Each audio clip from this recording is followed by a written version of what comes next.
어떻게 매경기 잘하지? 이강인 미쳤다 3호 골 폭발.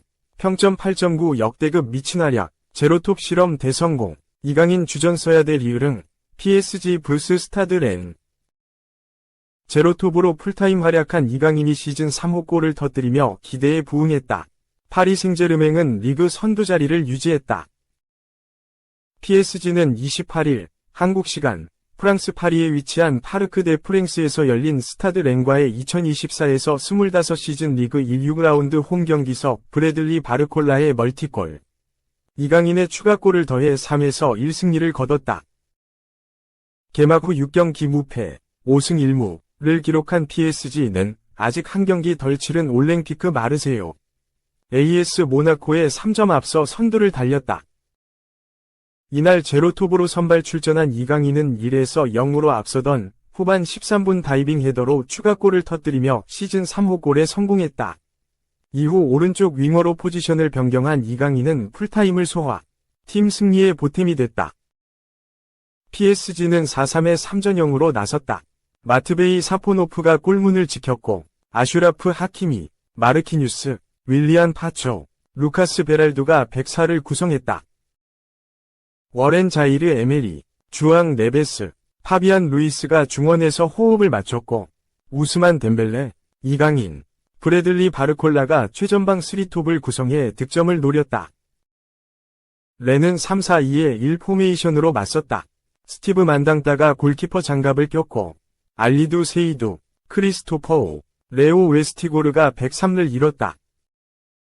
아드리엥 트리페르, 아조르 마투시와 바티스트 산타마리아, 로렌츠 아시뇽이 중원을 구성했고 아민 구이리, 루도빅 블라가 2선에 위치했다. 최전방 원톱은 아르노 칼리미앙도가 맡았다. 경기 초반부터 PSG가 경기를 주도했다. 전반 3분 코너킥 상황에서 이강인이 내준 공을 하키미가 크로스를 올렸다. 바르콜라가 머리로 떨궈주고 마르키뉴스가 마무리해 골망을 흔들었지만 비디오 판독 결과 오프사이드가 선언되며 득점으로 인정되지 않았다. 전반 6분에는 이강인의 패스를 받은 덴벨레가 하프라인부터 단독 드리블 돌파 후 슈팅까지 이어갔으나 득점으로 이어지진 않았다. 렌도 반격에 나섰다. 전반 15분 블라가 왼발로 슈팅을 때렸고 사포노프가 막아냈다. PSG가 좋은 기회를 놓쳤다. 전반 19분 이강인이 측면에서 찔러준 패스를 덴벨레가 잡아 슈팅을 때렸으나 역구물로 향했다. 바르콜라의 패스를 받은 하키미의 슈팅은 골대를 강타했다. 계속 두드리니 골문이 열렸다. 전반 30분 네베스의 패스를 받은 덴벨레가 박스 부근으로 드리블하다 왼쪽으로 내줬다. 바르콜라가 잡아 수비수 한 명을 앞에 두고 가볍게 오른발로 감아찼고 공은 그대로 골망을 흔들었다. PSG는 추가골을 위해 공격을 이어갔다. 전반 34분 이강인이 환상적인 드리블 후 오른발로 감아찬 슈팅은 골대를 벗어났다. 2분 뒤에는 이강인이 내준 공을 루이스가 슈팅까지 이어갔으나 역시 골문으로 향하지 못했다. 전반전은 PSG의 1에서 0 리드로 종료됐다. 후반전도 PSG의 흐름으로 진행된 가운데 이강인의 시즌 3호 골이 터졌다. 후반 13분 역습 상황에서 이강인이 바르콜라에게 내줬고 바르콜라는 첫 번째 득점 장면처럼 오른발로 감아찼다. 이번에는 골대를 맞고 나왔으나 이강인이 다이빙 헤더로 마무리하면서 2에서 0이 됐다. 2라운드 몽펠리에전 이후 약 한 달 만에 터진 득점포였다. PSG는 후반 23분 바르콜라의 멀티골로 쐐기를 박았다. 하키미가 오른쪽 측면을 돌파한 뒤 반대편으로 길게 연결했다. 쇄도하던 바르콜라가 가볍게 밀어넣어 3에서 0을 만들었다. 렌도 이대로 물러서지 않았다. 4분 뒤 코너킥 상황에서 베랄두의 핸드볼 파울로 페널티킥이 선언됐고 칼리미앙도가 키커로 나서 골키퍼를 속이는 완벽한 슈팅으로 득점에 성공했다. 후반 40분에 독골망을 흔들며 한 골 더 넣는 듯했으나 핸드볼 파울로 취소되는 불운이 겹쳤다. 추가 시간 7분이 주어졌고 더 이상 득점이 나오지 않으면서 PSG의 3에서 1승리로 종료됐다. 이강인은 제로톱, 후반 중반 이후 오른쪽 측면에서 뛰며 풀타임 활약했다. 축구 통계 매체 풋몹에 따르면 이강인은 키패스 6회, 드리블 성공률 100%, 2분의 2, 패스 성공률 93%, 롱패스 성공률 100%, 볼 경합 승률 70%를 기록하며 평점 8.9점을 받았다. 2골을 넣은 바르콜라, 9.3점, A인 팀 내 2위였다. 프랑스 매체 RMC 스포츠에 따르면 이강인은 경기 후 3호 골에 대한 기쁨보다 팀 승리를 우선하는 성숙한 모습까지 보였다. 이강인은 경기 후 인터뷰에서 우리는 한 주를 잘 시작했다. 승리를 위해 이번 경기를 준비했고 승리해서 매우 기쁘다. 며 팀의 힘, 시즌 시작부터 보여주었듯이 우리는 하나의 팀이고 하나로 뭉쳐 플레이한다. 모든 선수들이 수비하고 공격한다. 서로를 도우려고 노력하며 팀을 위해 모든 걸 쏟고 있다. 내 생각에는 그게 열쇠인 것 같다. 고 입을 열었다. 이어 우리는 매우 단결된 팀이다. 그게 가장 중요한 것이다. 바르콜라는 정말 환상적인 선수다. 자이르 에메리나 네베스도 마찬가지다. 난 우리가 강력하고 단결된 팀이라고 믿는다. 우리는 강한 팀이고 계속해서 더 발전할 것이라고 승리에 초점을 맞췄다. 올 시즌 이강인은 개막 후 모든 대회에서 7경기, 4선발 3교체 투입, 출전에 3골을 기록하고 있다. 리그 개막전 득점포에 이어 2라운드에서도 연속골에 성공하면서 2024에서 25시즌을 기분 좋게 출발했다. 지난 15일 브레스트와의 리그 4라운드 홈경기에서 선발 풀타임을 소화한 이강인은 적장으로부터 칭찬까지 받았다. 브레스트를 이끄는 에릭 로이 감독은 PSG와 맞대결을 펼친 후 이강인은 정말 인상적이었다 라고 말해 화제가 됐다.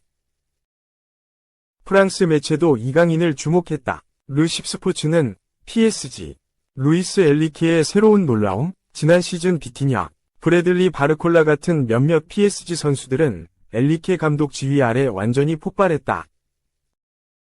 이번 시즌 엘리케가 다시 어린 선수 중 하나를 크게 향상시킬 수 있을까? 라며 이강인이 올 시즌 놀라운 활약을 펼칠 가능성이 있다고 전했다. 그러면서 이강인이 폭발할까? 프랑스 수도에서 소심한 첫 시즌을 보낸 이강인은 일관성과 통계를 볼 때 PSG 가 마요르카에서 그를 영입하기 위해 2200만 유로, 약 326억 원을 지출한 것이 옳았다는 걸 증명할 수 있다. 면서 경기에서 능숙하고 지난 시즌보다 더 많은 주도권을 잡을 수 있는 능력을 갖춘 이강인은 2025에서 2025 시즌 PSG에서 깜짝 놀랄만한 선수가 될 수 있다. 고 올 시즌 PSG에서 가장 주목할 만한 선수라고 강조했다. 브레스트전에서 시즌 첫 90분 경기를 치른 이강인은 곧바로 지로나, 스페인과의 유럽축구연맹 챔피언스리그 1라운드에서 교체 출전했지만 지난 22일 랭스와의 리그 5라운드에서 선발로 나와 83분을 뛰었다. 경기 후 절뚝이는 모습으로 퇴근해 부상 우려가 있었지만 정상적으로 훈련을 마쳤고 렌을 상대로 제로톱으로 활약하며 3호 골을 폭발했다. 2. 첼시만 땅을 치고 후회 중 둘이 합쳐 몸값 2,700억 오른쪽 화살표 8년 만에 다시 뭉친 역대급 초신성 듀오. 첼시는 알지 못했을까? 자신들이 포기한 유망주가 세계 최고의 유망주 듀오가 될 것을 말이다. 바이에른 뮌헨은 올 시즌 뱅상 콩파니 감독 체제에서 다시 순항하고 있다. 지난 시즌 토마스 투엘 감독과 함께 경기와 더불어 선수단도 어려움을 겪었던 바이에른은 콩파니의 주도하에 점차 안정적인 경기력과 좋은 분위기를 구축했다. 바이에른은 김민재의 수비력 반등, 요슈아 키미히의 기량 회복과 더불어 올 시즌 최고의 경기력을 선보이는 두 유망주의 활약에 감탄할 수밖에 없다. 바로 21세 자말 무시알라와 22세 마이클 올리세다. 이미 바이에른에서 오랜 기간 기량을 인정받은 무시알라와 이번 여름 바이에른에 합류한 올리세는 바이에른 공격의 핵심으로 팀의 날카로움을 책임지고 있다. 이미 두 선수는 올 시즌 8골 5도움으로 바이에른 공격 포인트의 대부분을 차지했다. 해리 케인과 더불어 두 선수의 존재감은 바이에른 내에서도 독보적이다. 하지만 두 선수가 호흡을 맞춘 것은 바이에른이 처음이 아니다. 두 선수를 어린 시절 동시에 보유했던 구단이 있었다. 잉글랜드 프리미어리그, EPL, B클럽 첼시다. 유스 시절 두 선수를 데리고 있었던 첼시는 두 선수를 일군에서 동시에 기용하는 기쁨을 누리지는 못했다. 독일의 TZ는 1일 한국 시각 바이에른의 꿈의 듀오는 13년 동안 서로를 알고 있었다라며 무시알라와 올리세에 대해 조명했다. TZ는 무시알라와 올리세는 올 시즌 8골 6도움을 기록해 돌풍을 일으키고 있으며 앞으로도 계속될 예정이다.